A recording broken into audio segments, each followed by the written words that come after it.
আজ ৮ ডিসেম্বর ২০২৪ সিরিয়ার স্বৈর শাসক বাশারুল আসাদ বিপ্লবীদের হাতে পতনের পর সারা বিশ্বে আনন্দ মিছিল বের হয়েছে। তার মধ্যে আমরা তুরস্কের ইস্তাম্বুল বাশেকশাহির এলাকায় আমরা সিরিয়ানদের একটি আনন্দ উৎসব দেখতে পাচ্ছি। তারা যেভাবে আনন্দ মেতে উঠেছে, বাচ্চা, শিশু, বৃদ্ধ সকলেই আশপাশের এলাকার যারা ছিল তারা এখানে আজকে উপস্থিত হয়েছে।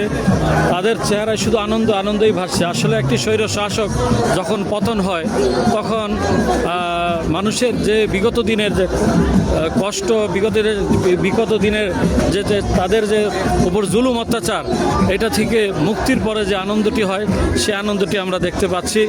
এই তুরস্কের অবস্থিত সিরিয়ান যারা রয়েছে, বিশেষ করে তুরস্কের সাথে সিরিয়ার একটি লম্বা বর্ডার রয়েছে। এখানে লোকজন আরও বেশি খুশি যে তারা দ্রুতই তাদের দেশে চলে যেতে পারবে এবং তুরস্কবাসীরাও চাচ্ছে যে এই যারা রিফিউজি রয়েছে তারা জানি খুব দ্রুত তাদের বাড়ি ফিরে যেতে পারে। আমরা অবস্থান করছি তুরস্কের ইস্তাম্বুলের বাশেকশাহির সেন্ট্রাল মসজিদের পাশে। আজকে ফজরের পর থেকেই শুরু হয়েছে, এখন মাগরিবের আগ মুহূর্ত আমরা দেখতে পাচ্ছি। আজকে সারাদিন এভাবে মানুষজন জড়ো হচ্ছে এবং আনন্দ মিছিল করছে। এখানে নারী, পুরুষ, শিশুরাও সহ সকলেই অবস্থান করছে। তাদের সাথে অনেকের সাথে আমার কথা হয়েছে।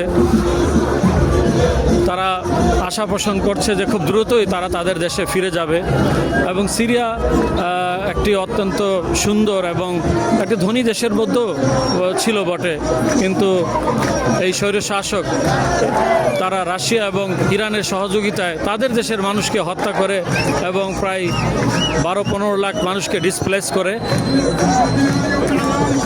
যার ফলে আজকে সিরিয়ার এই অবস্থা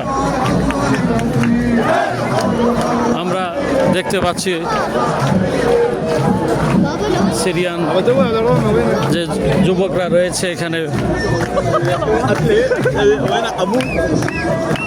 তারা আনন্দে মেতে উঠেছে এবং অত্যন্ত খুশি।